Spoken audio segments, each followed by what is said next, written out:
The Fantastic Four: First Steps is a 2025 American superhero film based on the Marvel Comics superhero team The Fantastic Four. Produced by Marvel Studios and distributed by Walt Disney Studios Motion Pictures, it is the 37th film in the Marvel Cinematic Universe, MCU, and the second reboot of the Fantastic Four film series. The film was directed by Matt Shakman from a screenplay by Josh Friedman, Eric Pearson, and the team of Jeff Kaplan and Ian Springer. It features an ensemble cast including Pedro Pascal, Vanessa Kirby, Evan Moss-Bachrach, and Joseph Quinn as the titular team, alongside Julia Garner, Sarah Niles, Mark Gatiss, Natasha Lyonne, Paul Walter Hauser, and Ralph Ineson. The film is set in the 1960s of a retro-futuristic world which the Fantastic Four must protect from the planet-devouring cosmic being Galactus, Ineson. 20th Century Fox began work on a new Fantastic Four film following the failure of Fantastic Four, 2015. After the studio was acquired by Disney in March 2019, control of the franchise was transferred to Marvel Studios, and a new film was announced that July. John Watts was set to direct in December 2020, but stepped down in April 2022. Shakman replaced him that September when Kaplan and Springer were working on the script. Casting began by early 2023, and Friedman joined in March to rewrite the script. The film is differentiated from previous Fantastic Four films by avoiding the team's origin story. Pearson joined to polish the script by mid-February 2024, when the main cast and the title The Fantastic Four were announced. The subtitle was added in July, when filming began. It took place until November 2024 at Pinewood Studios in England, and on location in England and Spain. The Fantastic Four: First Steps premiered at the Dorothy Chandler Pavilion in Los Angeles on July 21, 2025, and was released in the United States on July 25, as the first film in Phase 6 of the MCU. It received generally positive reviews from critics and grossed $521.9 million worldwide, making it the highest-grossing Fantastic Four film. A sequel is in development. Plot: On Earth 828 in 1964, the world celebrates the 4th anniversary of astronauts Reed Richards, Sue Storm, Ben Grimm, and Johnny Storm becoming the superhero team known as the Fantastic Four after they gained superhuman abilities from exposure to cosmic rays during a space mission. Since then, the team have become celebrities and fought supervillains, while Reed's inventions have progressed technology and Sue's diplomacy via the Future Foundation has led to demilitarization and peace for much of the world. When Reed and Sue reveal that they are expecting a child, the world prepares for the new arrival and questions whether the child will also have superpowers. Months later, the Silver Surfer comes to Earth and declares that it has been marked for destruction by Galactus, a planet-devouring cosmic being. Reed studies the disappearance of other planets and verifies this claim, and the team decides to return to space to stop Galactus from coming to Earth. They track the Silver Surfer's energy signature and, using faster-than-light (FTL) travel, arrive at a new planet just as it is destroyed by Galactus's ship. The team is captured and brought to Galactus, who reveals that he has an insatiable hunger that has driven him to consume planets for eons. Galactus senses that Reed and Sue's unborn child has an immense cosmic power and could take on his hunger, freeing himself from it. He offers to spare Earth in exchange for the child, and induces Sue to go into labor. The team refuses the offer and escapes from the ship. Using the gravity from a neutron star, which destroys their FTL system, the team delays the chasing Silver Surfer and propels themselves back to Earth. Sue gives birth to a boy, Franklin, on the way. On their return to Earth a month later, Reed reveals the details of their encounter during a press conference. Their decision to save one child over the billions of other people on Earth leads to a public outcry, with many calling for Franklin to be sacrificed to Galactus. Johnny begins to decipher the Silver Surfer's native language using his interactions with her and some deep space transmissions Reed intercepted from her planet. They also have transmissions from planets that Galactus destroyed.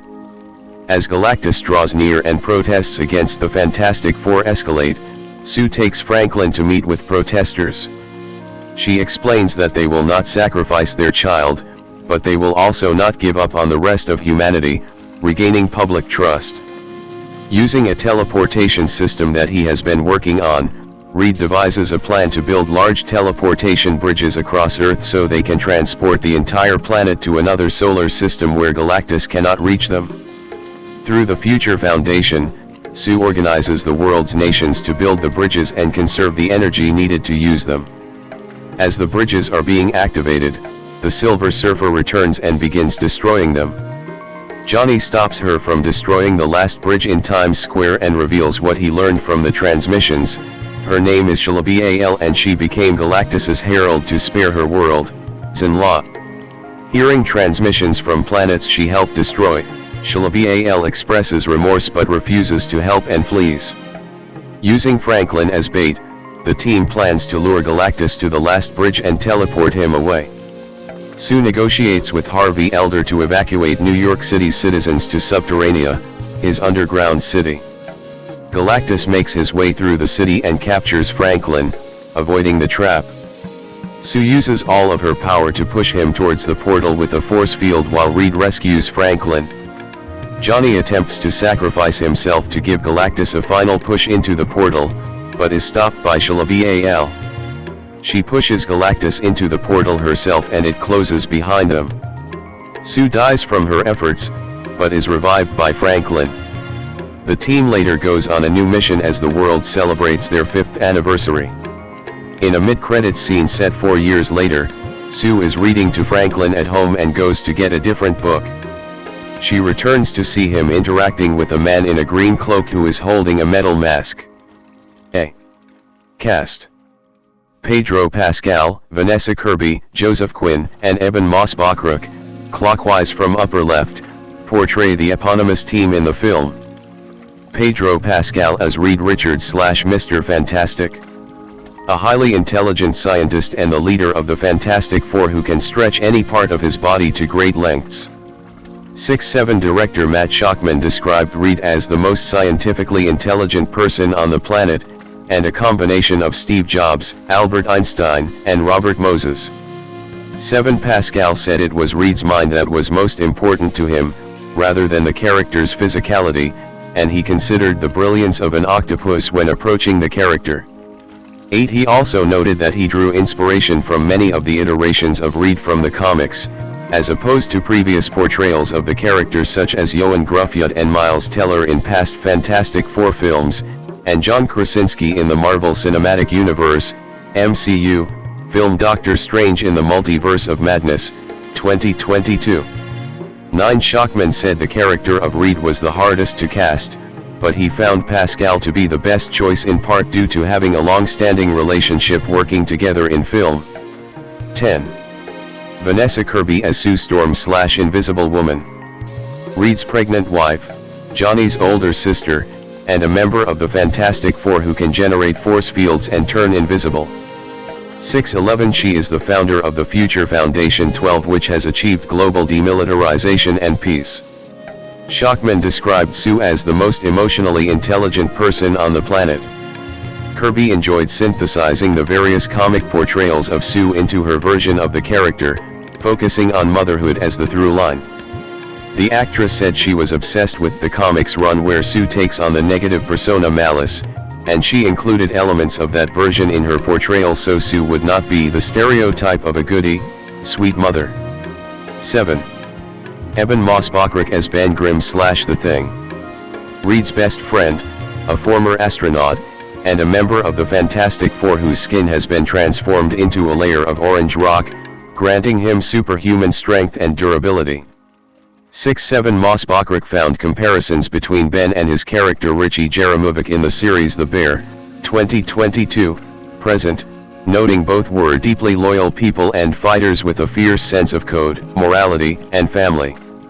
13 Moss-Bachrach portrays the Thing through motion capture and computer-generated imagery, CGI, rather than prosthetic makeup. 14 and discussed that process with Mark Ruffalo, who portrays the Hulk in the MCU using the same technology.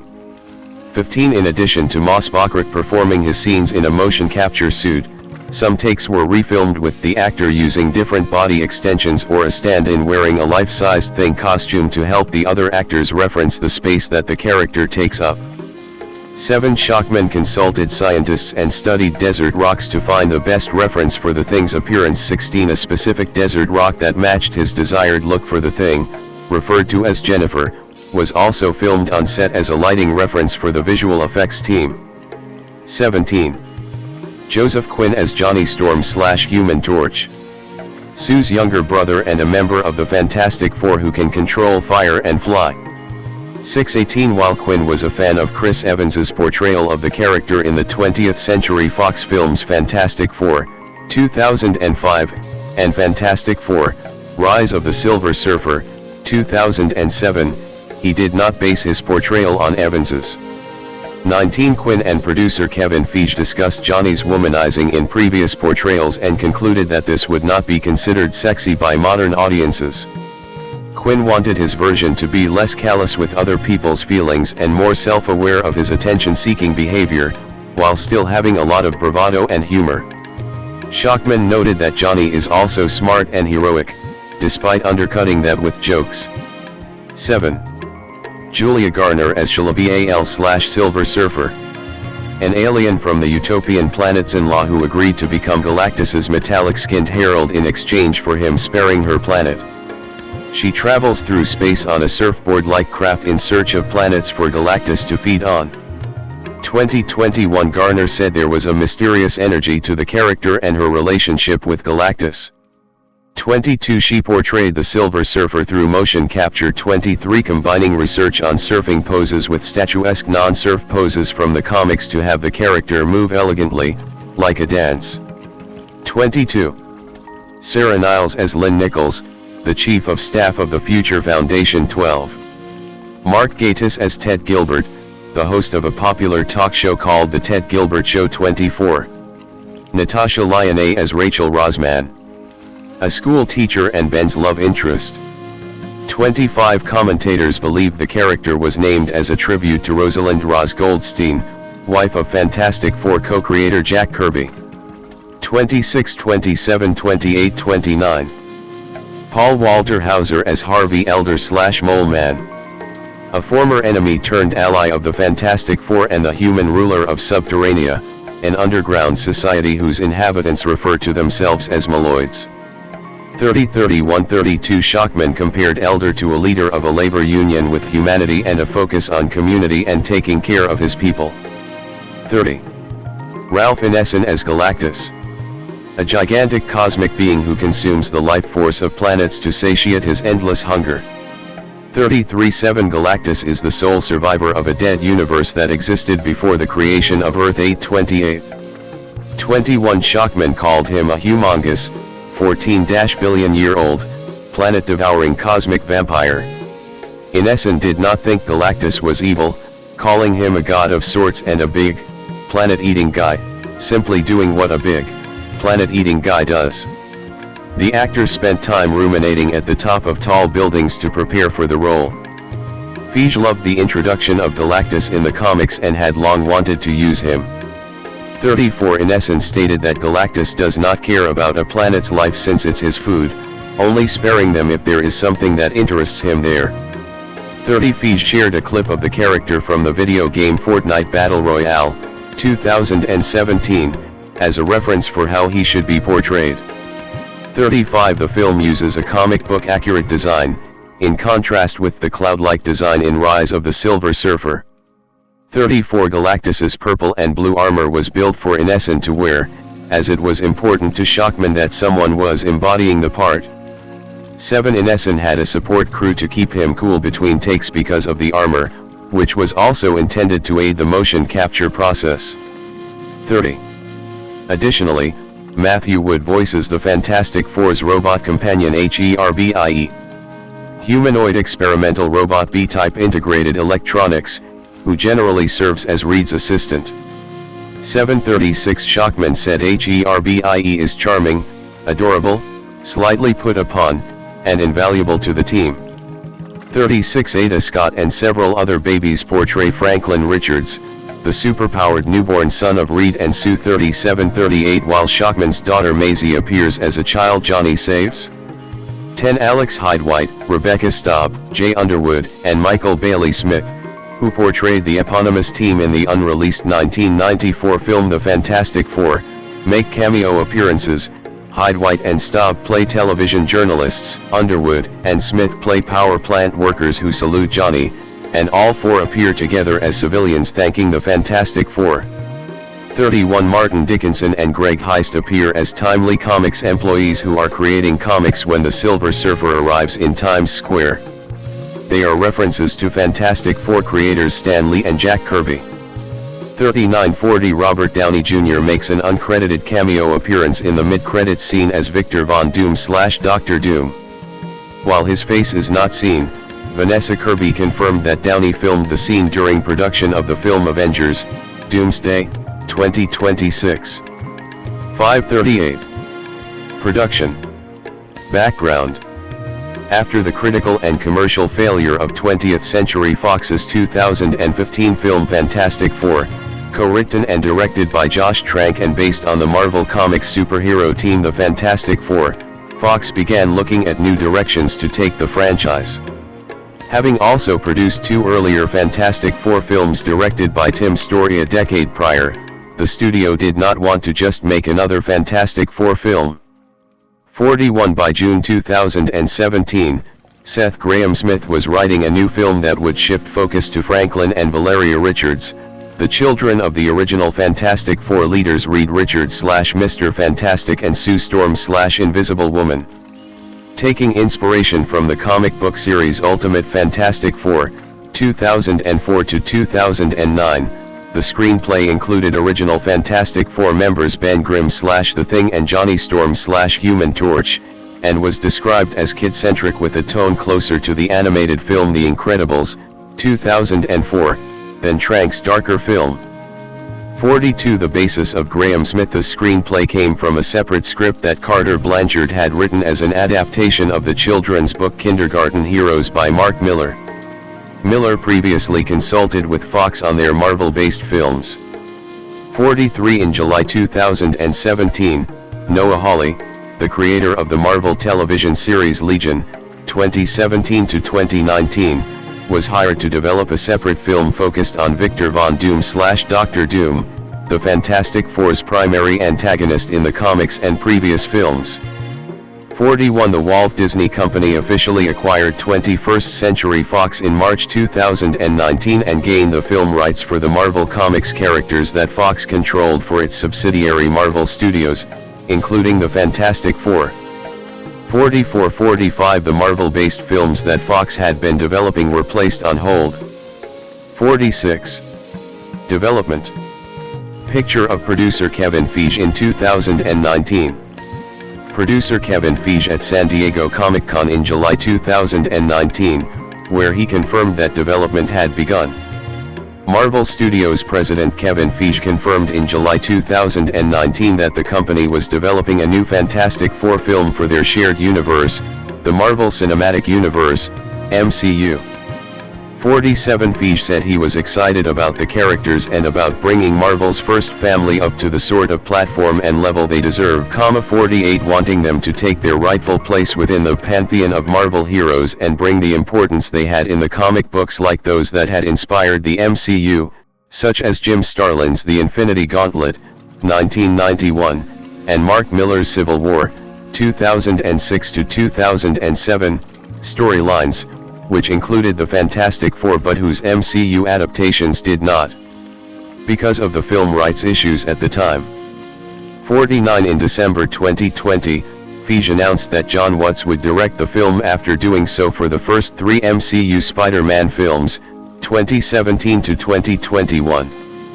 50-51 Marvel Studios began meeting with writers by February 2021. 52 That June, Disney CEO Bob Chapek said Feige and Marvel Studios were planning to mine the Fantastic Four franchise. 53-54 Watts stepped down as director in April 2022, choosing to take a break from the superhero genre after being out of gas from dealing with the COVID-19 protocols on Spider-Man: No Way Home, 2021, and its post-production process, he chose to direct the film Wolves, 2024, instead. 55-56 Grant Curtis and Nick Pepin were producing the new Fantastic Four film after working on the Marvel Studios miniseries Moon Knight, 2022. 57. John Krasinski portrays Reed Richards / Mr. Fantastic in the MCU film Doctor Strange in the Multiverse of Madness, 2022. Krasinski had been a popular suggestion for the role among fans for some time, and rumors that he had been cast as Reed had especially circulated since confirmation of the new film's development. The version of the character that he plays in Multiverse of Madness is from Earth 838, an alternate universe to the main MCU, and is a member of the Illuminati. 58 Multiverse of Madness director Sam Raimi said Feige cast Krasinski as the character because it was for an alternate universe cameo appearance that was also an opportunity to deliver on a popular fan casting.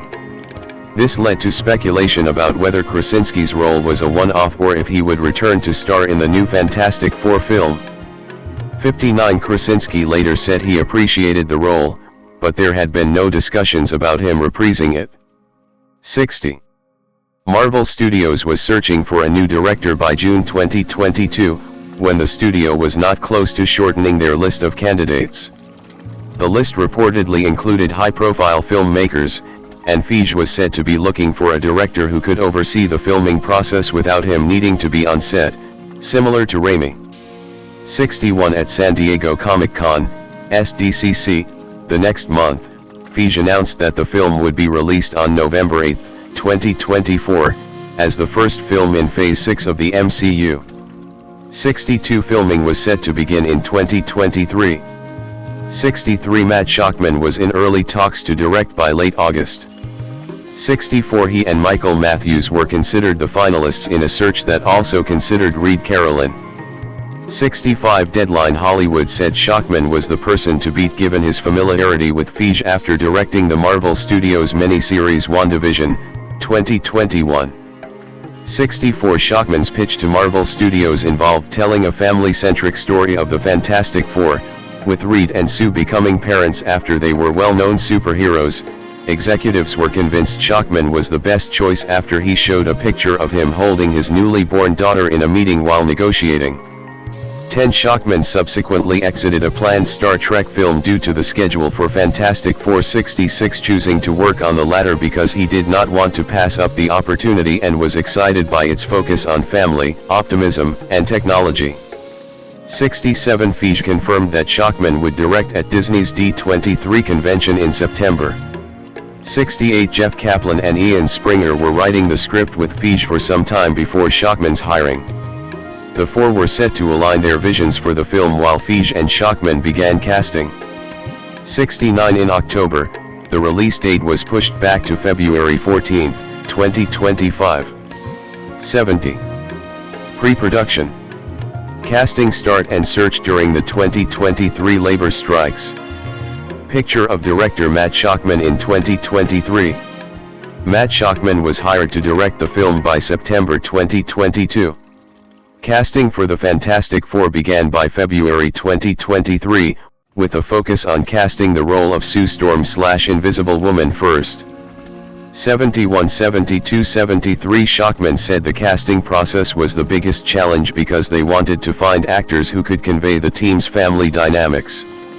7 Feige said the group would be a big pillar in the MCU moving forward. 74 And the studio had set a very high bar for ourselves in wanting to live up to the group's long history in the comics going back to 1961. 75 Josh Friedman was hired to rewrite the script at the end of March. Maurice Kidd of The Hollywood Reporter believed Friedman's hiring indicated a possible tonal shift, because he had written many science fiction projects while Kaplan and Springer were known more for comedy. 76 Journalist Jeff Snyder reported that Friedman was hired to bring the film closer to Feige and Shakman's vision to heavily feature cosmic elements from the 1960s comic books, including the characters Galactus and Silver Surfer. 7778 Shockman noted that previous Fantastic Four adaptations combined an origin story for the team with Doctor Doom, a character who takes up a lot of air, as the villain. By avoiding a retelling of the origin story, the film begins 4 years after the team gains their powers, and using Galactus as the antagonist, he felt they were bringing a fresh perspective to the film. 779 Feige said the decision to avoid retelling the origin story was similar to how the MCU introduced Peter Parker / Spider-Man without retelling his well-known origin story. 75 Another difference is the introduction of Reed and Sue's son Franklin, who was not included in previous film adaptations. 49 Snyder reported that Victor Von Doom / Doctor Doom could have a small role, such as an appearance in a post-credits scene. 80 And Marvel Studios wanted a major star to play the character. 81 By the start of the 2023 Writers Guild of America strike in May, filming was planned to begin in January 2024 in London. 82 Snyder reported that Marvel Studios wanted Adam Driver and Emma Stone to portray Reed and Sue, but they both declined offers, in part because the studio did not want to pay the high salaries they asked for. 83 84 85 Snyder said Feige wanted to contain the studio's talent spending. 84 In June, the release date was pushed back to May 2, 2025.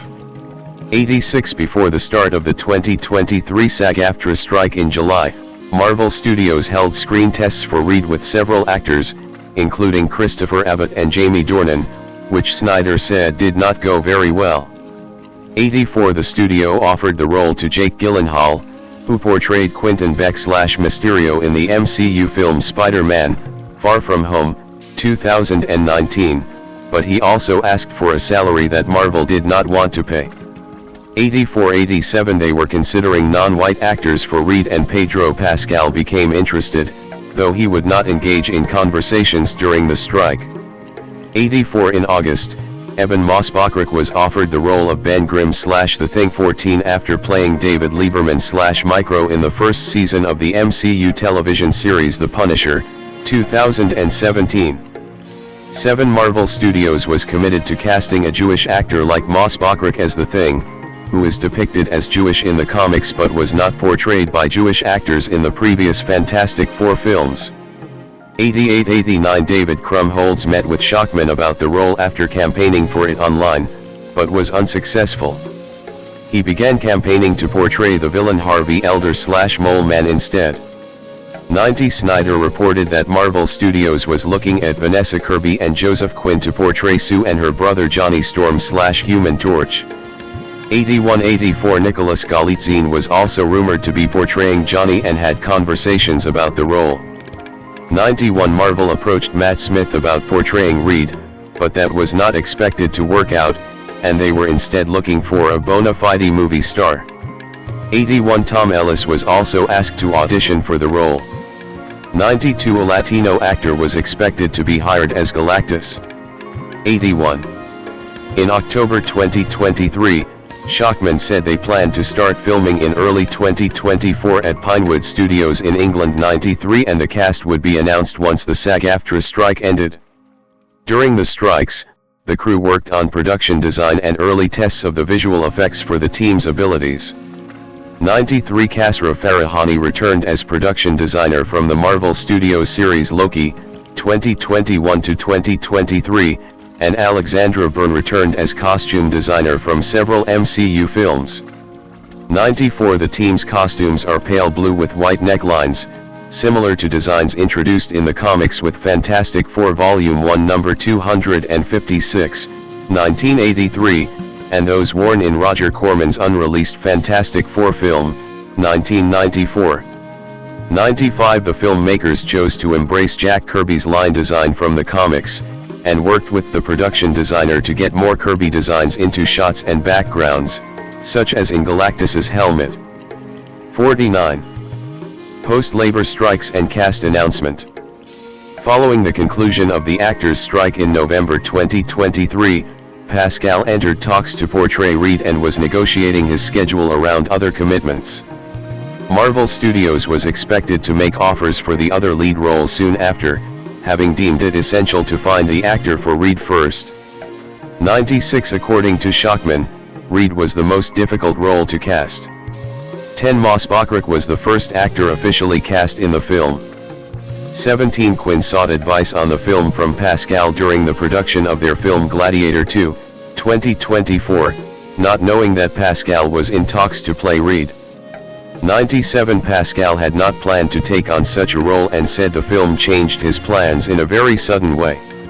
7 Javier Bardem was being eyed to portray Galactus after Antonio Banderas was linked to the character, though Bardem had a potential scheduling conflict with the film F1, 2025. 84 Snyder reported that the studio was looking to cast a woman as Silver Surfer, who is usually the male character Norin Rad. 84 In January 2024, Snyder reported that filming had been delayed to a start between July and September, causing Pascal to exit his role in the film Weapons, 2025. 98-99. Old-fashioned art poster featuring the Fantastic Four and Herbie under a banner that reads Happy Valentine's Day. The Valentine's Day themed artwork released by Marvel Studios in February 2024 to confirm the casting for the titular team. This led to speculation about the film's 1960s-inspired setting. On February 14, 2024, Marvel Studios released a Valentine's Day themed announcement that confirmed the casting of Pascal as Reed, Kirby as Sue, Quinn as Johnny, and Moss Bachrach as the Thing. The film, officially titled The Fantastic Four, was delayed to July 25, 2025, swapping places with the MCU film Thunderbolts star. 6 Feige said 90% of the work was done by confirming the main cast. 100 The announcement's promotional art included the December 13, 1963, issue of Life magazine with Lyndon B. Johnson on the cover, indicating a 1960s setting. 101 102 And Pascal referenced 1960s songs from the Beatles when sharing the promotional art on social media. 102 103 The announcement also revealed the inclusion of the comic book character Herbie, a robot companion to the Fantastic Four. 104 Feige later confirmed that the film would be a 1960s period piece, but indicated that it would be set in an alternate universe from the main MCU within the multiverse. 105 It is set on Earth 828. 106 Setting the story in an alternate universe was very freeing and one of the film's earliest ideas. 49 The decision came about due to Shockman acknowledging that the source material's comic books were created by Jack Kirby and Stan Lee in the 1960s, back when people dreamed about the stars and the unknown, wanting to put them closer to their point of origin, and because Shockman did not want a plot hole in regards to where the titular team may have been when Thanos attacked and killed most of the heroes in Avengers: Infinity War, 2018. 107 Shockman called it a retro-future 60s aesthetic, part what you know from the 60s, but part what you've never seen. 16 He looked to the optimism of the space race and ideas of future space travelers that people had in the 1960s when the comics were first written. Shockman stated, I really wanted to take all of that great stuff from Apollo 11 and just imagine that instead of Neil Armstrong and Buzz Aldrin, it was the Storms and Ben Grimm and Reed Richards heading off into space. 108 He studied all of the Fantastic Four comics, from their original creation up to present day. 109 And took particular inspiration from Jonathan Hickman's 2009 to 2011 run for how to approach the main characters. The film includes the Future Foundation philanthropic organization from Hickman's run. 110 Shockman was also inspired by Stanley Kubrick's film 2001, A Space Odyssey, 1968, and the works of industrial designer and artist Sid Mead. 111 He said his work on the television series It's Always Sunny in Philadelphia, 2005, present, helped inform his approach to the film's playfulness, collaboration, and improvisation. 112 Also in February 2024, Snyder reported that Bardem was the studio's top choice for Galactus. They had begun meeting with actors for Silver Surfer, and Doctor Doom would be cast during filming. 88 Eric Pearson, who had a reputation for taking projects over the finish line for Marvel Studios, had been quietly hired to polish the script. 113 in April, Julia Garner was cast as Shalabal/Silver Surfer. 114 in the comics, Shalabal is the love interest of Norrin Radd and she becomes the Silver Surfer herself in the 1999-2000 Earth X Limited series by Jim Krueger and John Paul Leon. 115 Justin Kroll of Deadline Hollywood reported that no actors held an offer or were in talks for Galactus at that time. 116 WandaVision writer Peter Cameron had contributed to the script by the following month. 118 several actors joined the cast in May, including Paul Walter Hauser, who was cast as Harvey Elder/Mole Man reportedly for a sequence at the beginning of the film. 119 Hauser worked with Shockman on It's Always Sunny in Philadelphia and met with him to discuss joining the Fantastic Four. He was initially reluctant due to the poor reception of the previous Fantastic Four films, but was won over by the script, cast, and crew. 120 John Malkovich was cast as Ivan Kragoff/Red Ghost. 122 after declining offers for previous Marvel films because he felt the proposed pay was not equal to the work involved. He chose to accept a role in this film to work with Shockman again after the film cut bank, 2014. 123 Ralph Ineson was cast as Galactus 33-7 after appearing as a Ravager pilot in the MCU film Guardians of the Galaxy, 2014. 124 Snyder posited that Marvel chose Ineson for his voice acting proficiency, not wanting for another A-list actor after failing to pull Barnum due to the scheduling difficulties. 125 Natasha Lyonne also joined the cast. 126 after voicing the original MCU character Birdie the Duck in the third season of the Marvel Studios animated series What If? 2024. 127. 3 weeks of rehearsals were held with the actors to work through the script with Shockman and Friedman to help define their relationships to one another and how they would exist in their 1960s retro-futuristic setting. Discussing these rehearsals, Pascal explained that it allowed the actors to approach the script dramaturgically as you would a play, while Moss Bachrach, who believed the script was not completed yet, said it allowed them to share research and consult with astronauts and scientists. 10 At the end of June 2024, Feige said filming would begin at the end of July.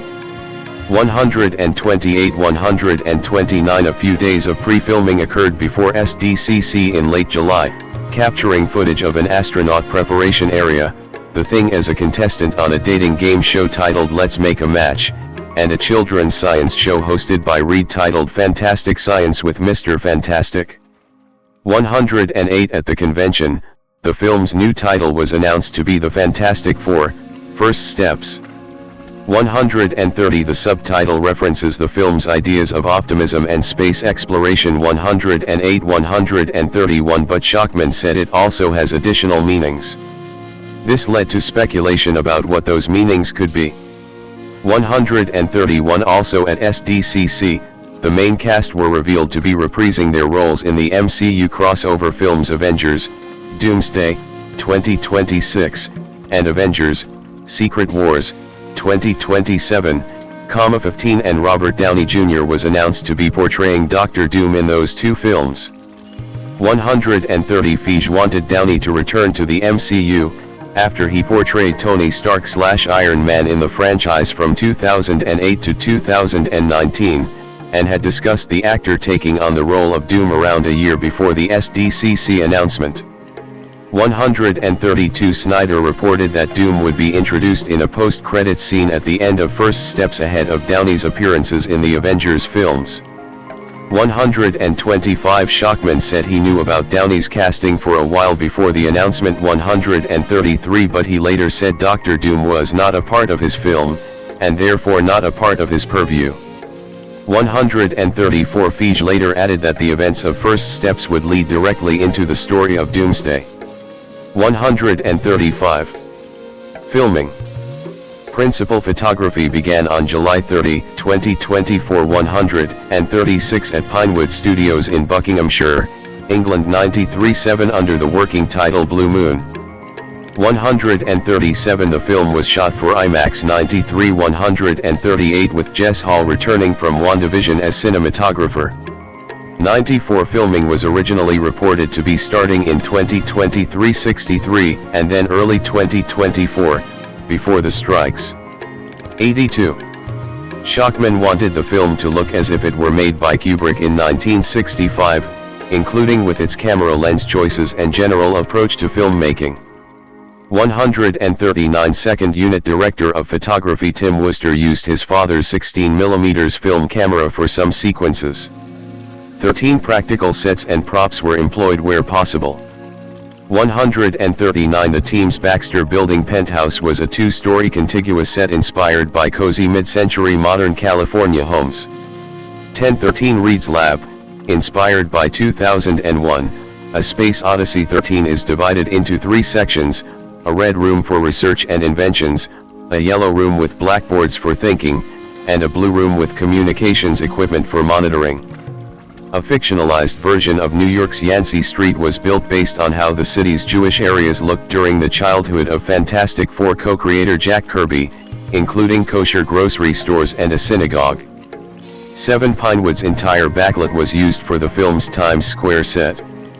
10 Practical props included a 14-foot, 4.3 m, scale model of the Fantastic Four's spaceship, the Excelsior, to create a miniature effect. 13 139 HERBIE, realized through a combination of a wooden puppet, a remote-controlled animatronic that had a functioning head and arms, and visual effects. 736 and 2 models of the team's Fantastic Car, one that allowed for interior filming with the actors and another that was stripped down for use in effects shots. Farahani said the Fantastic Car was based on mid-60s American concept cars that were actually referencing European cars. Its accent features, such as its turbine intakes and interface controls, have a 1950s retro-future look. 7. Location shooting occurred at Dirtle Door in Dorset, England, in mid-October. 140 Lion finished filming her scenes later that month. 141 In mid-November, Sarah Niles was revealed to have been cast. 142 Filming took place from November 19 to 22 at the Palace of Congresses in Oviedo, Spain, 4 scenes set at the headquarters of the United Nations. 143 Filming also took place in the Middleton Mine in Derbyshire Dales, England. 144 and wrapped at the end of November. 145. Post-production. Nona Kodai and Tim Roche edited the film. 25 In April 2025, Mark Gatiss was revealed to be appearing as Ted Gilbert, the talk show host of The Ted Gilbert Show. 24 A month later, sound designer Matthew Wood was revealed to be the voice of HERBIE. 36 Additional photography occurred by then. 146 including to add a sequence where Shalabiel's backstory is shown. Shockman said the character's role had evolved throughout the writing process, and he came to feel during post-production that her backstory, in which she chooses to give herself to Galactus to save her planet and family, was reflective of the film's themes and the Fantastic Four's choices. Shockman decided that the backstory should be seen by the audience. 147 The film's final screenwriting credits were determined through arbitration with the Writers Guild of America, with the screenplay attributed to Friedman, Pearson, Kaplan, and Springer, from a story by Pearson, Kaplan, Springer, and Catwood. 148 Pearson's work on the film included moving the birth of Reed and Sue's son, Franklin Richards, from the beginning of the film to during the team's space escape from Galactus in the middle of the film, along with moving the final fight against Galactus from space to Earth to highlight Galactus' scale. He also worked on Johnny researching and unlocking Shalabiel's language, with his drafts having more flirtatious moments between the two than what was in the final film. 149. In July 2025, Shockman revealed that Malkovich's role as Red Ghost had been cut from the film and said this was a heartbreaking decision to make. Shockman explained that Red Ghost was originally planned to be introduced in a sequence at the beginning of the film that chronicles the Fantastic Four's early years as superheroes, This would have included a battle against Red Ghost and his super apes. 122 After this, Red Ghost would have returned in the climax for a scene that initially depicted him destroying Reed's teleportation bridges, although Red Ghost was replaced by Shalabial in that scene for the final cut of the film because Shockman felt it just made more sense to have Shalabial come back. It stayed more on story with the antagonist we knew, and were spending the most time with. 151. Shockman praised Malkovich's performance in the role, but said his scenes were some of many that were cut to help balance the introduction of the Fantastic Four as a group and individually, their world, and the various other villains in the film. 122 Although Malkovich was cut, the film retains a brief cameo appearance by a cartoon version of Red Ghost in the post-credits scene as part of an in-universe animated series titled The Fantastic Four, Power Hour 31. 152 which also features the villains Diablo, Dragon Man, Mad Thinker, Puppet Master, and Wizard. 153 additional characters appearing in the film include the Super Apes orangutan member Piotr and the ginormous subterranean creature Giganto. 31 Leading up to the film's release, several actors' roles were revealed, including infant actor Ada Scott as Franklin Richards, 37 Hauser as Mole Man, 30 Niles as Lynn Nichols, and Lionel as Rachel Rosman. 1225 The stars of the unreleased 1994 film The Fantastic Four, Alex Hyde White, Rebecca Staub, Jay Underwood, and Michael Bailey Smith, were also revealed to be appearing. 154 making cameo appearances throughout the film. 31.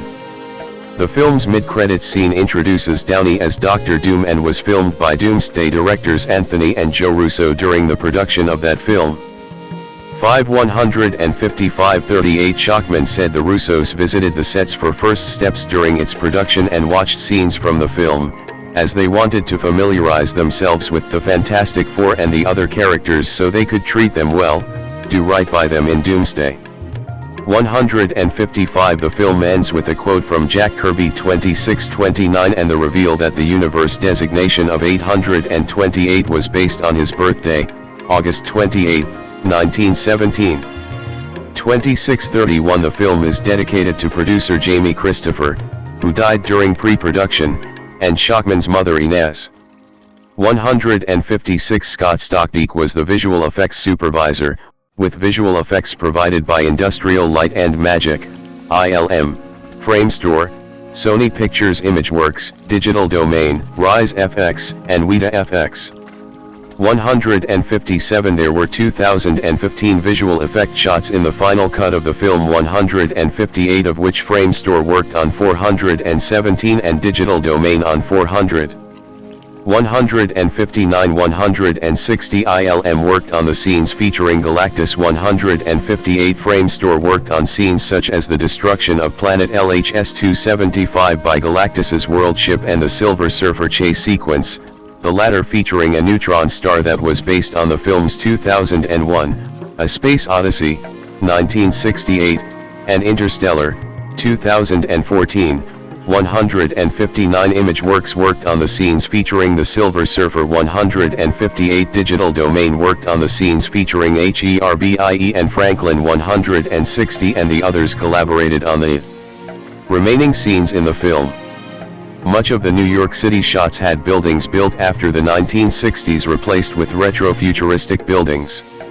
The practical Galactus suit that Ineson wore was scanned, with ILM increasing the resolution of the model for close-up shots.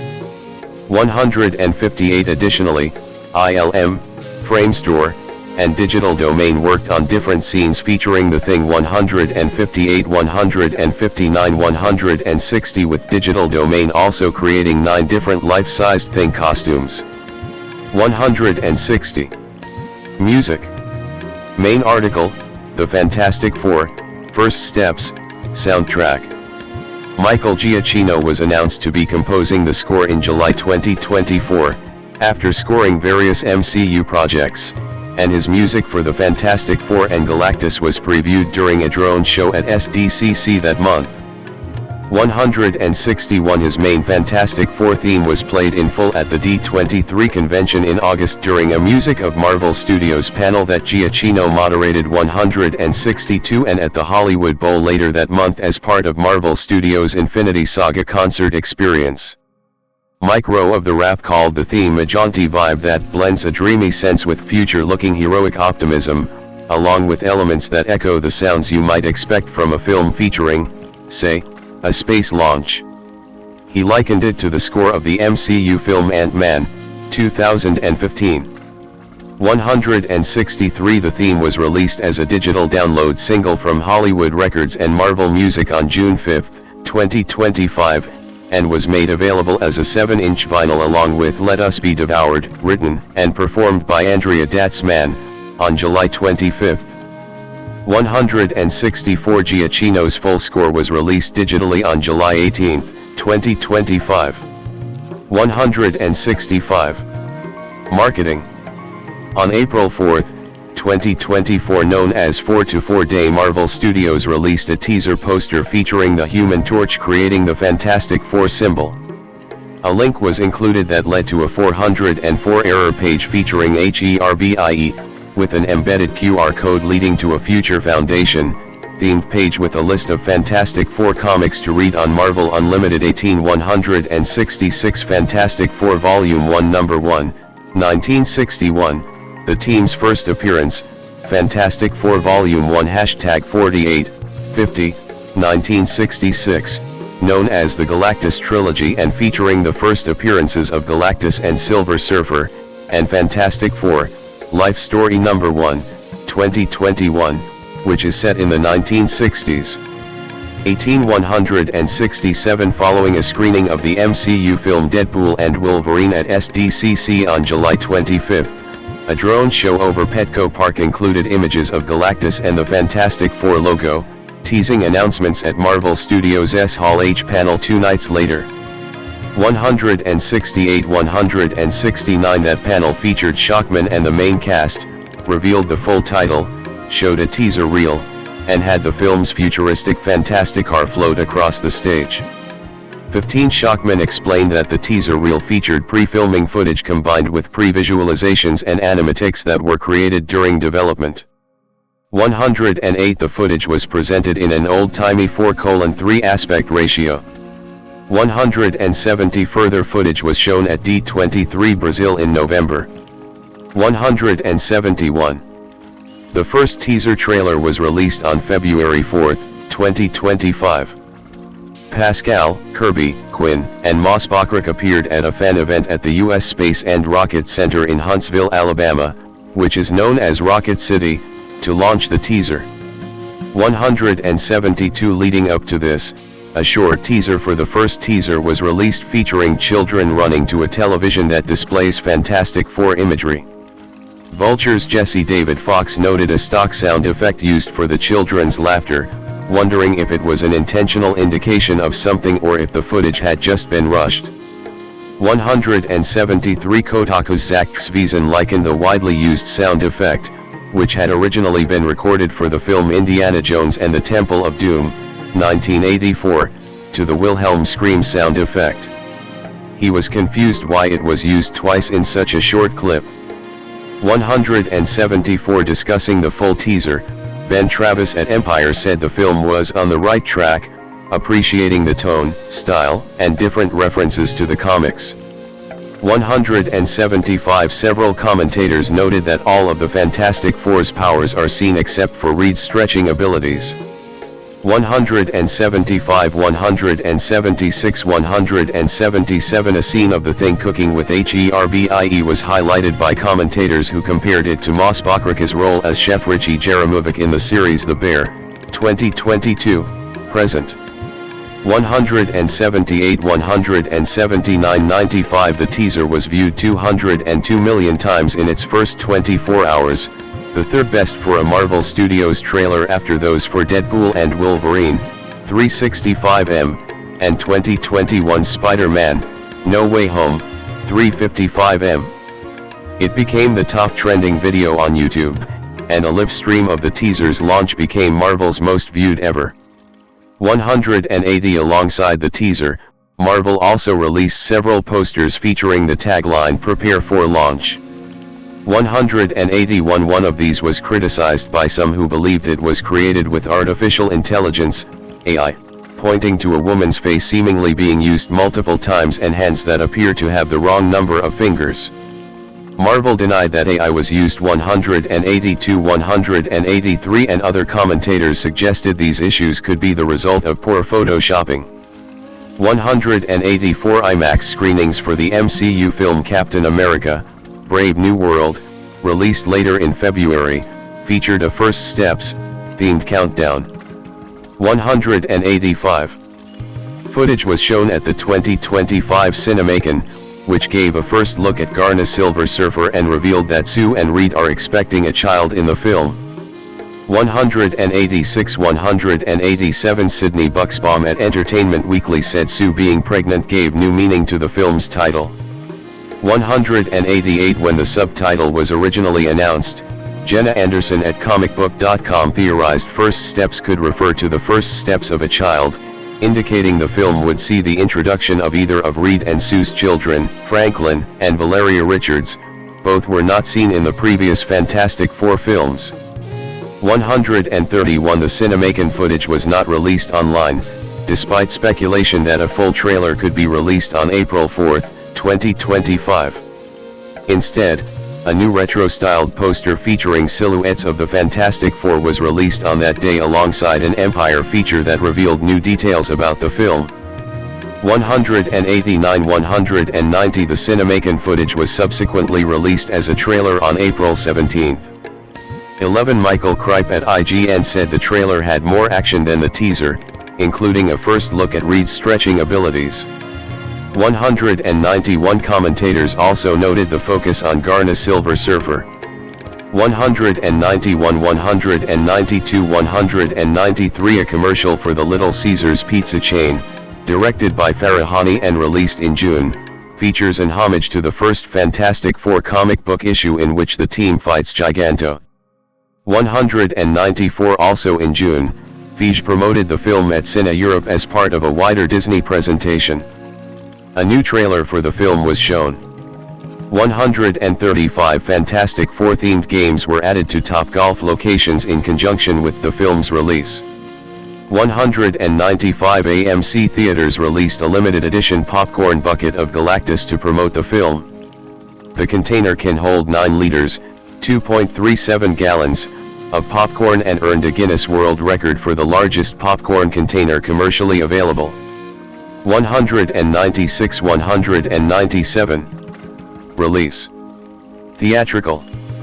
The Fantastic Four: First Steps had its world premiere at the Dorothy Chandler Pavilion in Los Angeles on July 21, 2025. The premiere was live-streamed on Disney+, a first for a Disney premiere, featuring interviews with the cast and creatives along with an exclusive sneak peek at the film, with a replay available following the live stream. 198. The premiere also featured a performance of Michael Giacchino's Marvel Studios logo fanfare and an orchestral suite of selections from the score by a large orchestra and chorus live on stage preceding the film. Citation needed. The film was released in the United States on July 25, 15 in IMAX 199 Screen X and 4DX. 200. It had previously been scheduled for November 8, 2024 62 February 14, 2025 70 and May 2, 2025. 86. It is the first film, and start, of Phase 6 of the MCU. 201. Home media. The Fantastic Four: First Steps was released for digital download on September 23, 2025, and on Ultra HD Blu-ray, and DVD on October 14. The home media releases include deleted scenes, a gag reel, director's commentary, and featurettes. 202. The film was released on Disney Plus on November 5, with an IMAX enhanced option. 203. In the United Kingdom, The Fantastic Four: First Steps debuted at number 1 on the official film chart for the week ending October 1, ahead of 28 Years Later and Ballerina. The film moved to number 3 on the chart for the week ending October 8th, and then ranked number 7 for the week ending October 15th. 204, 205, 206.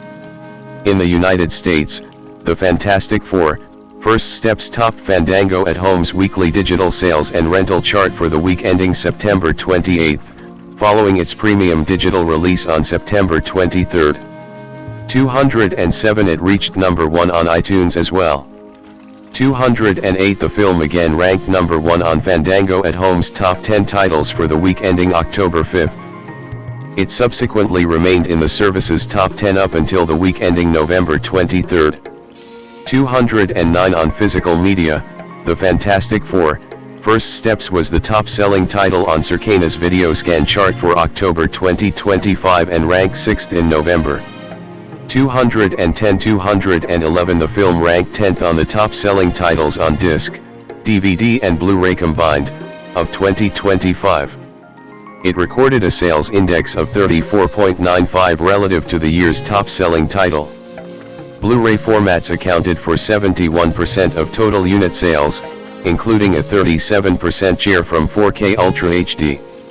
The film also placed 6th on both the top-selling Blu-ray discs of 2025 and the top-selling 4K Ultra HD Blu-rays of 2025.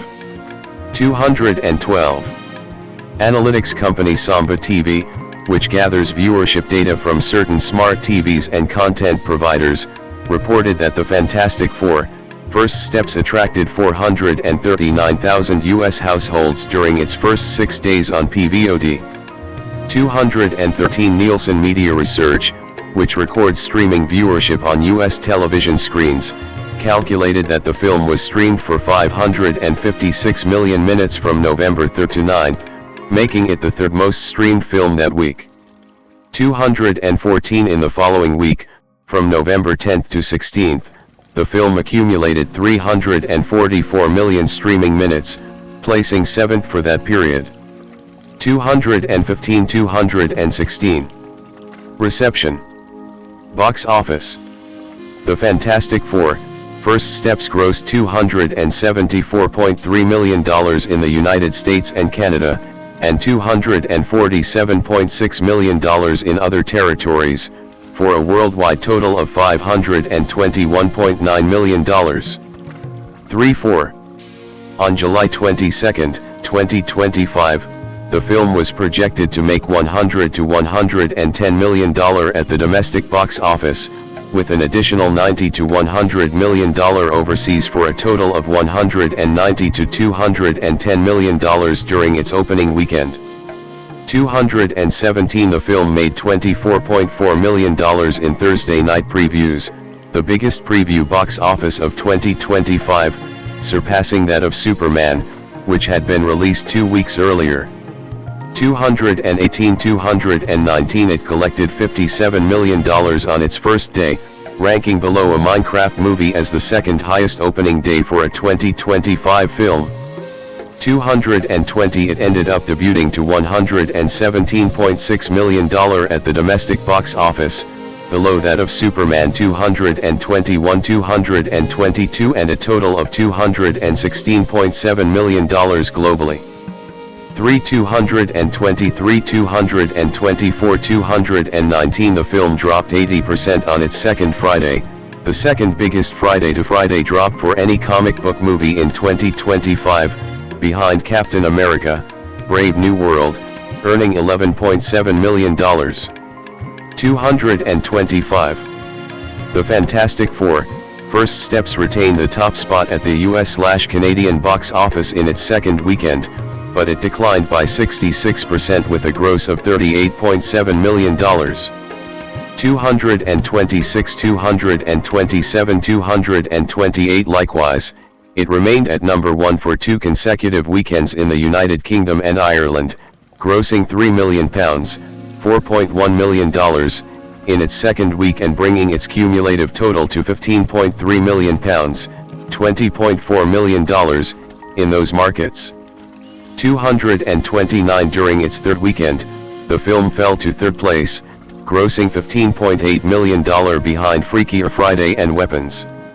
231. Critical response. On review aggregator Rotten Tomatoes, 86% of 402 critics gave the film a positive review. The site's critics' consensus reads, benefiting from rock-solid cast chemistry and clad in appealingly retro 1960s design, this crack at the Fantastic Four does Marvel's first family justice. 232. Metacritic summarized the critical response as generally favorable, based on a weighted average score of 65 out of 100 from 54 critics. 233 audiences polled by CinemaScore gave the film an average grade of A on an A+ to F scale, while Post-Track reported 93% of audience members gave the film a positive score, with 70% saying they would definitely recommend it. 234. Variety said the film foregoing the origin story and taking place in the midst of the team as active heroes was a strong suit. 25. The Guardian's Peter Bradshaw wrote it hangs together as an entertaining spectacle in its own innocent self-enclosed universe of fantasy wackiness, writing the production design was hallucinatory in its 1960s aesthetic, and said it kept the superhero genre aloft. 235. The Hollywood Reporter's David Rooney similarly praised the 60s vibe, feeling Giacchino's orchestral score, the production design and costuming were complementary. Rooney felt that Moss Bachrach portrayed warmth and sensitivity behind his motion capture character and wrote of Garna's commanding portrayal of an icy to sorrowful character arc. 236. Robbie Collin of the Daily Telegraph said the film makes you wish that Marvel had reached this point years ago. Imagine if 2019's Avengers Endgame had been followed by this. Yet at least they're here now, and the result is a very unusual sort of franchise installment, one that feels every inch a one-off. 237. Sandra Hall of the Sydney Morning Herald wrote, "The action is as spectacular as you would expect, which doesn't mean that it's particularly suspenseful, but the film's success lies in the fact it puts the fun back into the franchise."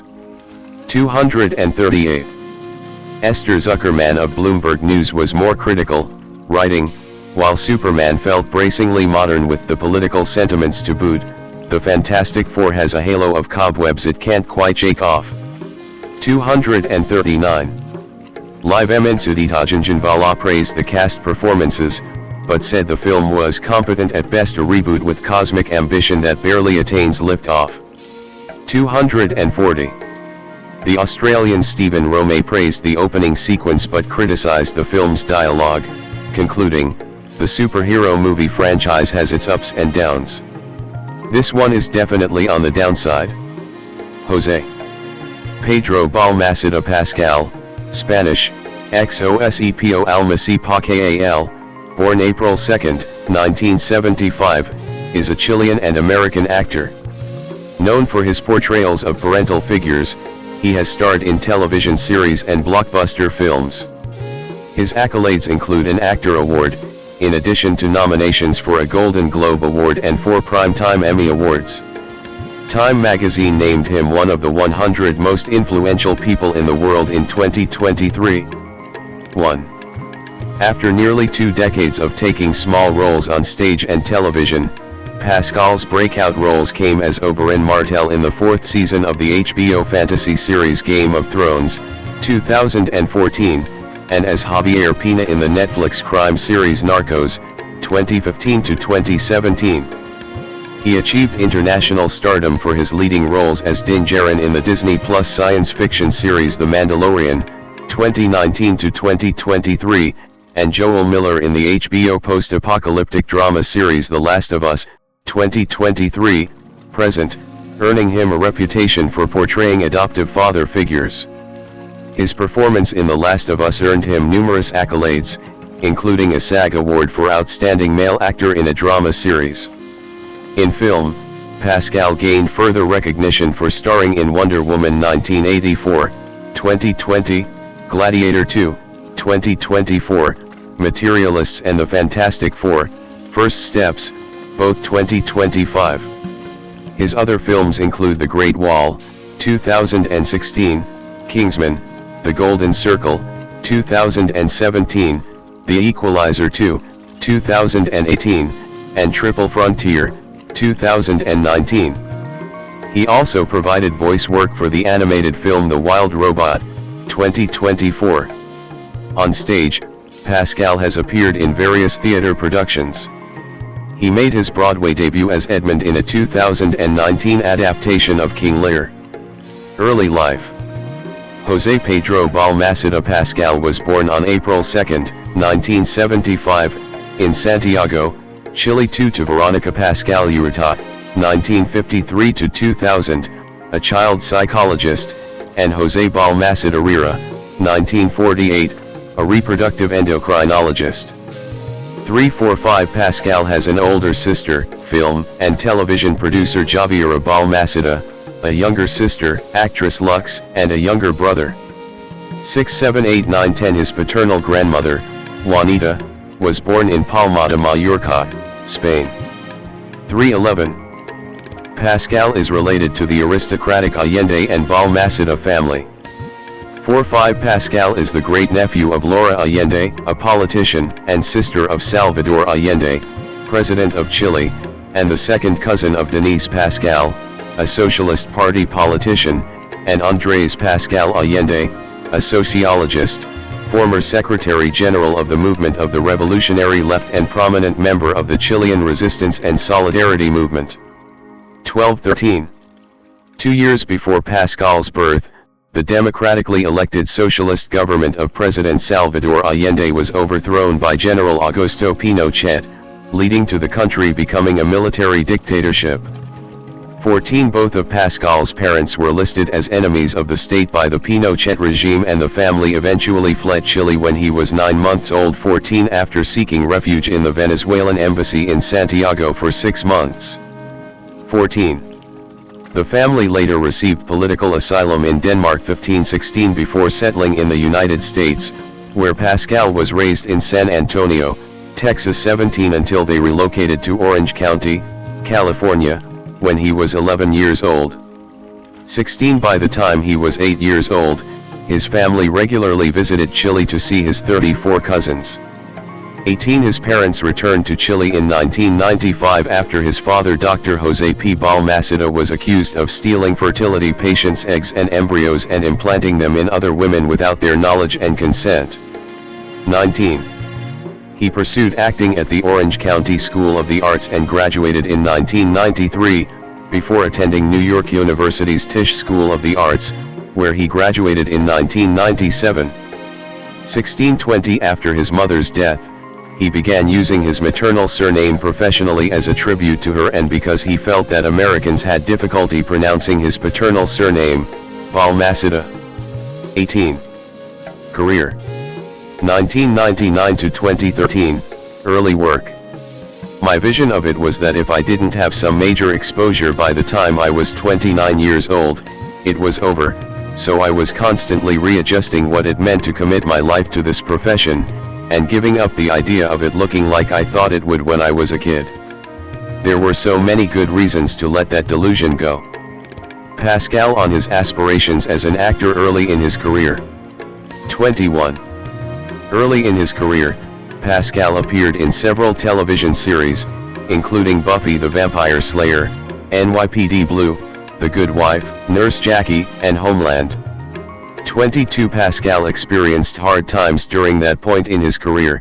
Besides working in small acting and theater roles, he took jobs waiting at restaurants. Pascal admitted that he was fired often, upwards of, I don't know, maybe close to 10 times. 23 In times of extreme hardship, Pascal's close friend Sarah Paulson would give him her per diem money so that he could have money to feed himself. 21. At a point when he found difficulty in affording medical care, only having less than $7 in his bank account, he received a residual check from his role in Buffy, which helped him to restabilize his finances and allowed him to continue pursuing acting. 24. Pascal is a member of New York City's Labyrinth Theater Company. 25 He received the Los Angeles Drama Critics Circle Award and Garland Award for his role in the International City Theater production of Orphans, and has performed in classical and contemporary works. 26 In 2005, Pascal made his feature film debut in Julia Solomonov's Sisters. 27 For Pascal's role, Solomonov was looking for candidates with strong English language skills. In addition to meeting this requirement, Pascal, then credited as Balmaceda, was found to be someone with a very special face, very photogenic, with a kind of mystery by Solomonov. 28 In 2010, he wrote a play, directed by Sarah Silverman, Flock a Love's Bone, about 4 siblings who meet in a snowy wood to uncover a family secret.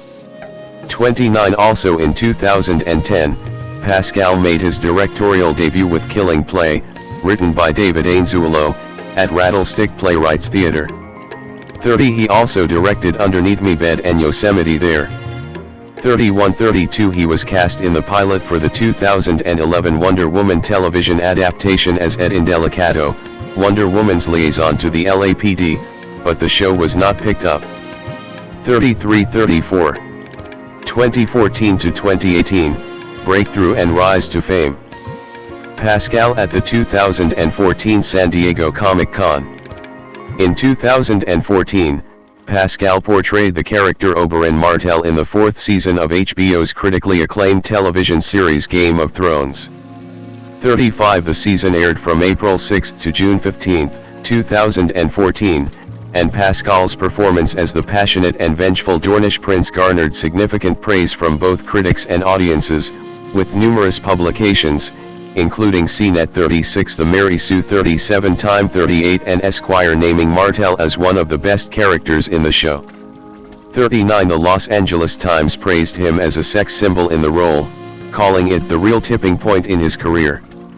40 Pascal stated that he was a huge fan of the show before being cast as Oberyn and was ecstatic to join. 41 As part of the ensemble, he has received a Screen Actors Guild Awards nomination for Outstanding Performance by an Ensemble in a Drama Series. 42 In 2015, Pascal portrayed the vampire Max in Blood-Sucking Bastards. 43 In April, Pascal co-starred with Heidi Klum in the music video for SIA's Fire Meet Gasoline. 44 In August, Pascal gained further recognition for his portrayal as Javier Pina, based on a real-life DEA agent, in the popular Netflix crime drama series Narcos. The show's 2 first seasons depict the rise and fall of the infamous drug lord Pablo Escobar and the subsequent Medellin cartel. As the show's focus shifted to the Cali cartel for its 3rd and final season, Pascal took on the role of both lead actor and narrator. 45-46 In 2016, he portrayed mercenary Pero Tovar in the fantasy action film The Great Wall, alongside Matt Damon, and directed by Zhang Yimou.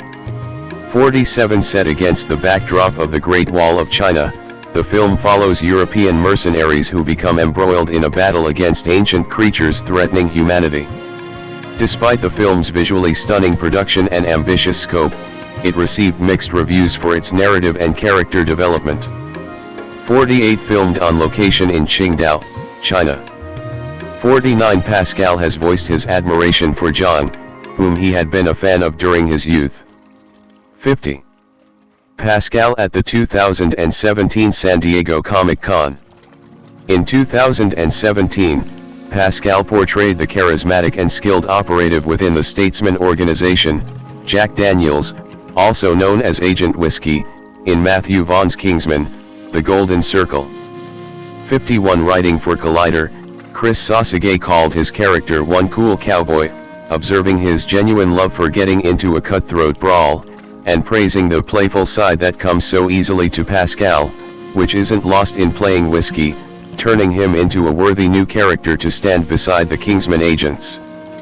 52 In 2018, he starred as Dave York, the main antagonist, against Denzel Washington in the thriller sequel film The Equalizer 2. 53 In Prospect, Pascal portrayed the character Ezra, a seasoned and enigmatic prospector navigating a dangerous alien moon in search of valuable resources. CNET's Moni Sharavasetti was delightfully surprised when Pedro Pascal showed up in a burnt orange spacesuit, 54, and Deus Johnston retroactively compared the role to Pascal's future characters in The Mandalorian and The Last of Us, writing for Inverse, Pedro Pascal plays a gruff man who only looks out for himself until a child softens his heart.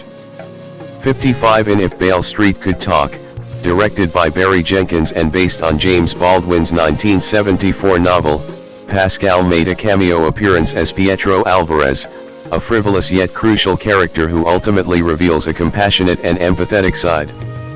56. 2019, present, worldwide recognition.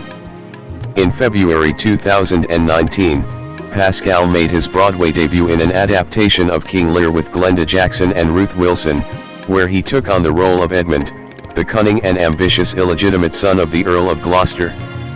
57-58 Since 2019, Pascal has portrayed the title role in The Mandalorian, the first live-action Star Wars television series, which debuted on Disney+. The show follows the adventures of a lone bounty hunter in the outer reaches of the galaxy. 59 The role brought Pascal much wider recognition, and would later help establish him for his portrayals of father figures. 60 The same year, he starred as Francisco Catfish Morales in the Netflix heist drama Triple Frontier. 61 In which he portrays a helicopter pilot. 62. Pascal in 2025 Cannes Film Festival. In 2020, he portrayed Maxwell Lord in the DC Extended Universe film Wonder Woman 1984, directed by Patty Jenkins. Following delays due to the COVID-19 pandemic, the film was released to theaters and HBO Max in December 2020.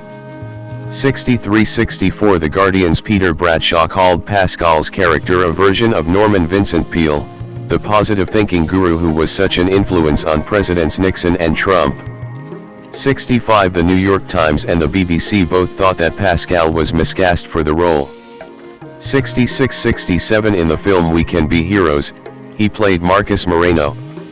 Screen Rant commented on the paternal aspect of the character. It certainly should be the case that Pascal's fatherly role in a children's movie portrays him as a truly loving and caring father, and that's exactly what the character does. 68. In early 2021, a video from a 2020 virtual play reading of My Ruination surfaced on multiple social media platforms of Pascal laughing hysterically then transitioning smoothly into crying. 69-70 The video quickly became an internet meme, often being paired with the Beach House song Space Song to display themes of tragedy on social media. 71. In 2022, Pascal co-starred with Nicolas Cage in the action comedy film The Unbearable Weight of Massive Talent. His performance was widely praised by critics. 72 A scene in which Pascal's character looks at a gruff and irritated Cage with a grin on his face while driving under the influence of LSD would spawn another internet meme on TikTok. It is commonly used humorously when two parties are in stark disagreement or conflict with each other over a topic in an exaggeratedly emotional fashion, and is paired with the 1969 Mama Cass song Make Your Own Kind of Music. 73-74-75 Pascal also appeared in The Bubble, Judd Apatow's satirical comedy exploring celebrity culture amidst the pandemic. 76 Reviewing the film for the AV Club, Luke Y. Thompson called Pascal's character Dieter Bravo a womanizer, and noted that the character's fake ethnic accent skewers what he likely has to endure regularly. 77 Shot during the COVID-19 pandemic, the film portrays the protocols adopted during filming due to the event as purposely a little off-center. 78 He starred in Miu Miu's Women's Tale series short film, directed by Janiza Bravo, titled House Comes with a Bird. 79 In November, he signed with Creative Artists Agency. 80. In 2023, Pascal starred in HBO's highly anticipated television adaptation, The Last of Us, based on the critically acclaimed 2013 video game, created by Craig Mazin and Neil Druckmann. 81 He took on the role of Joel Miller, a hardened survivor in a post-apocalyptic world, tasked with protecting a young girl named Ellie, played by Bella Ramsey. Pascal reportedly received $600,000 per episode. 82 Empire's John Nugent and Slash Films' Valerie Ettenhofer praised Pascal's performance as the best of his career, citing his ability to portray nuance and rare vulnerability. 83-84 Druckmann called Ramsey and Pascal's chemistry a joy. 85. The characterization of the paternal dynamic in the role and the similarity of his character in The Mandalorian earned Pascal international recognition for portraying adoptive father figures. 60. This massive surge in popularity led him to become dubbed Daddy in internet culture. 86. Around this time, Pascal became a prominent figure in meme culture, with several memes of him achieving viral status, including a meme from a clip of Pascal eating a sandwich during a guest episode of Lad Bible's Snack Wars YouTube series in which he appeared with The Mandalorian creator Jon Favreau. 70-87 Several popular memes of Pascal were derived from The Last of Us episode Kin, such as one from a scene where Joel is portrayed as having a panic attack. 88-89 and others relating to his character's tendency to lean on furniture throughout the episode due to being in a constant state of fear. 90. Pascal and Bella Ramsey at South by Southwest 2025. In February 2023, he hosted a Saturday Night Live episode, with Coldplay as the musical guest. 91 In April, he was added to the cast of Ethan Coen's 2024 film Drive Away Dolls. 92 and Time magazine named him one of the 100 most influential people in the world. 1 In May, he co-starred in the short film Strange Way of Life alongside Ethan Hawke, directed by Pedro Almodovar. He played Silva, who reunites with Hawke's Jake in the two's older age. 93 Pascal previously expressed his admiration for and desire to work with Almodovar. 94-95 Screen Rant noted it as another example of Pascal taking a role with the dad archetype. 68 In June, Pascal was named by Carnegie Corporation of New York as an honoree of the Great Immigrants Award. 96 In July, Pascal made history as the first Latino to receive 3 nominations in the same year for the 75th Primetime Emmy Awards. 97 The nominations included Outstanding Lead Actor in a Drama Series for his portrayal in The Last of Us, Outstanding Guest Actor in a Comedy Series for his guest hosting role in an episode of Saturday Night Live, and Outstanding Narrator for his narration in Patagonia, Life on the Edge of the World. 98. In January 2024, he starred in Freaky Tales, directed by Anna Boden and Ryan Fleck. 99 In June, musician Omar Apollo released his second studio album, God Said No, where Pascal features on the penultimate track, Pedro, where he contributes a monologue about his heart being shattered by something. 100 In the animated feature The Wild Robot, he portrayed Fink, a fox who plays a parental role to a goose named Bright Bill alongside Lupita Nyong'o's robot Roz. 101 He next starred in Gladiator 2, the sequel to Ridley Scott's 2000 film Gladiator. 102-103 At the end of 2024, he was polled as Grindr's hottest man of the year. 104. In 2025, Pascal appeared in Celine Song's romantic comedy Materialists, Ari Aster's neo-western thriller Eddington, and portrayed Reed Richards / Mr. Fantastic in the Marvel Cinematic Universe, MCU, film The Fantastic Four, First Steps. 105 106 107 He is slated to reprise the role in the MCU films Avengers, Doomsday, 2026, and Avengers, Secret Wars, 2027. He will reprise the role of Din Djarin in The Mandalorian and Grogu, 2026. 108. Pascal's upcoming projects include starring in Todd Haynes' film De Noche. His casting in late 2025 was considered important in reviving the production after it had been stalled. 109 110 He took on the lead role of Alex Syrian in the thriller film Behemoth, written and directed by Tony Gilroy. 111 112. Personal life. He developed a close friendship with actress Sarah Paulson soon after moving to New York City in 1993.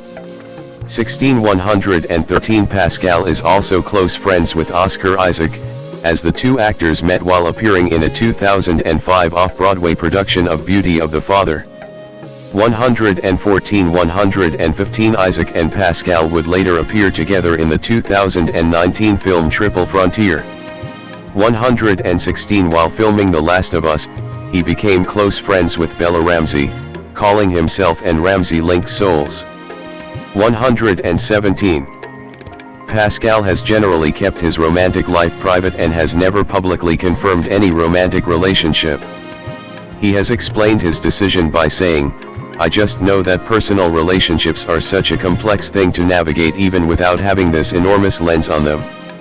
118 Advocacy and beliefs. Pascal identifies as an agnostic and a progressive liberal. 119 He is an advocate of LGBTQ+ rights and was supportive of his sister Lux Pascal when she came out as transgender. Lux said, "He has been an important part of this. He is also an artist and has been a guide. He was one of the first to give me the things that FO." Vanessa Kirby, born April 18, 1987 or 1988, and one is an English actress. She rose to international prominence with her portrayal of Princess Margaret in the Netflix drama series The Crown, 2016 to 2017, for which she won the BAFTA for Best Supporting Actress. For her performance in the film Pieces of a Woman, 2020, she won the Volpe Cup for Best Actress and received a nomination for the Academy Award for Best Actress. Kirby made her professional acting debut on stage, with acclaimed performances in the plays All My Sons, 2010, A Midsummer Night's Dream, 2010, Women Beware Women, 2011, Three Sisters, 2012, and as Stella Kowalski in A Streetcar Named Desire, 2014. She also appeared in the action films Hobbs and Shaw, 2019, The Fantastic Four, First Steps, 2025, and Two Mission, Impossible Films, 2018 to 2023.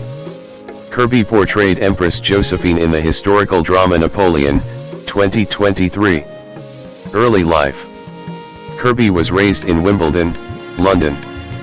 3. Her parents are Jane Cooper Kirby, a former Country Living magazine writer, and Roger Kirby, a retired surgeon and president of the Royal Society of Medicine.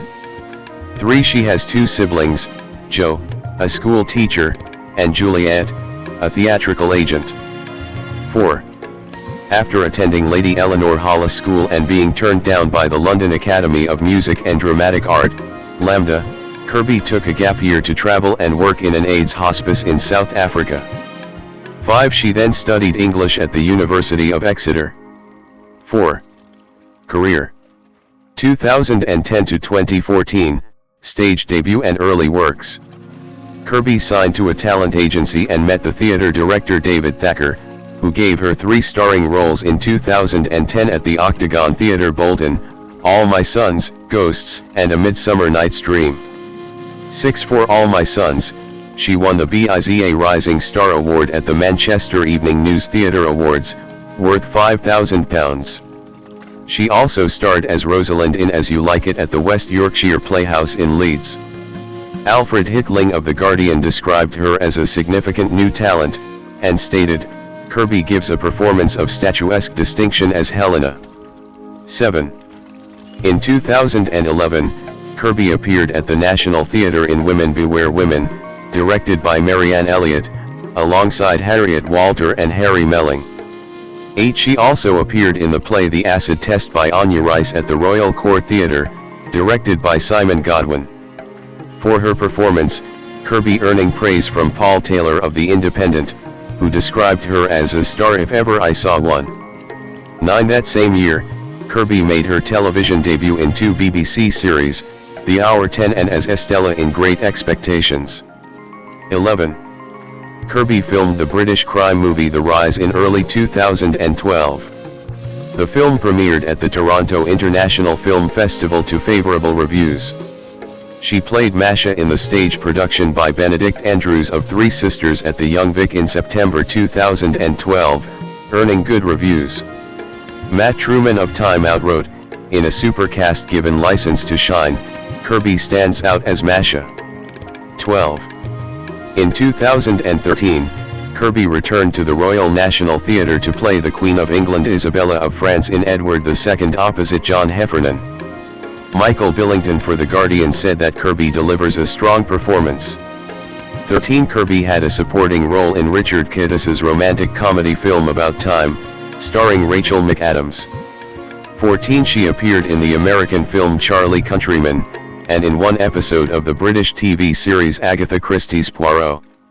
15. In the summer of 2014, Kirby played Stella Kowalski in A Streetcar Named Desire, again collaborating with Benedict Andrews at The Young Vic, alongside Gillian Anderson as Blanche Dubois and Ben Foster as Stanley. 16. She won Best Supporting Actress category at the 2014 What's on Stage Awards. 17. Also in 2014, Kirby appeared in Queen and Country, written and directed by John Boorman. 2015 to 2020, Breakthrough and International Recognition. Kirby in 2017, Promoting the Crown. In 2015, Kirby appeared in Everest as American socialite Sandy Hill Pittman, and in the space opera film Jupiter Ascending by the Wachowskis. On television, Kirby made appearances in the British television drama film The Dresser, alongside Anthony Hopkins and Ian McKellen 18 and had a main role in the series The Frankenstein Chronicles. 19. In May 2015 Kirby was cast as Princess Margaret 20 in Netflix's The Crown, a historical drama series about the reign of Queen Elizabeth II. For her performance, Kirby was nominated for the BAFTA for Best Supporting Actress in 2017, and won the award for the Season 2 in 2018. 21. For this role, she received praise from critics and rose to international prominence. 22. In 2016, Kirby played Elena in Robert Ick's production of Uncle Vanya at the Almeida Theatre, for which she received highly positive reviews, with Matt Truman of Variety writing that her performance confirms her as the outstanding stage actress of her generation, capable of the most unexpected choices. 23. During this year, Kirby had 3 screen roles.